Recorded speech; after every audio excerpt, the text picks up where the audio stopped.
এদিকে মোনাজাত শেষে দুর্ভোগ নিয়ে বাড়ি ফিরছে মুসল্লিরা। টঙ্গী ইজতেমা ময়দানের আশপাশে যান চলাচল ছিল নিয়ন্ত্রিত। নিয়ম না মেনে ট্রেনের ছাদে যাত্রা করেছে অনেকেই। নিহার নন্দীর ক্যামেরায় বিস্তারিত জানাচ্ছেন সোফিয়ান ফারাবি। ঘড়ির কাঁটায় তখন ভোর ৬টা। পূর্ব আকাশে সূর্য উঠেছে মাত্র। তখন থেকেই আখিরি মোনাজাতে মহান সৃষ্টিকর্তার কাছে আরজি জানাতে ইজতেমা ময়দানের দিকে ছুটতে থাকেন ধর্মপ্রাণ মুসলমানরা। গণপরিবহন ও যানবাহন নিয়ন্ত্রিত থাকায় কয়েক কিলোমিটার পায়ে হেঁটে গন্তব্যে পৌঁছান তারা।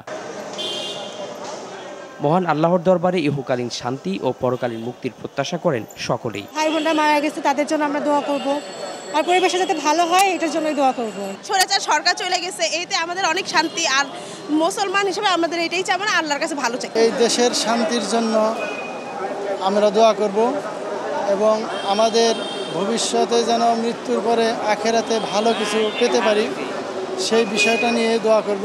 আখিরি মোনাজাত শেষ হতেই আবারও পায়ে হেঁটে নিজ নিজ গন্তব্যের পথে ছুটে যান মুসল্লিরা। দোয়া আল্লাহ যদি কবুল করে, আল্লাহর কাছে আমরা প্রার্থনা করছি এই বিশ্বাস্তমা থেকে আমরা দোয়া মুক্তি করার জন্য এবং দেশের ভালোর জন্য চলার জন্য, সবকিছু এই দেশের করার জন্য আমরা সবার কাছে আপনার কাছে দোয়া এবং করছি। পায়ে হেঁটে আসতে কোনো অসুবিধা হয় না ইনশাল্লাহ।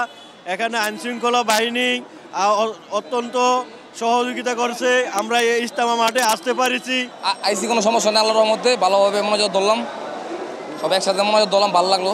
তবে মৃত্যু ঝুঁকি তোয়াক্কা না করে এবারও ট্রেনের ছাদে মুসল্লিদের ছিল উপচে পড়া ভিড়। সড়ক পথে পর্যাপ্ত গণপরিবহন না থাকায় ঝুঁকিপূর্ণ এই পথ বেছে নেন তারা। সব মিলিয়ে শান্তিপূর্ণ পরিবেশে সমাপ্ত হয়েছে মাওলানা জুবায়েরের অনুসারীদের প্রথম পর্বের ইজতেমা। সুফিয়ান ফারাবি, RTV, ঢাকা।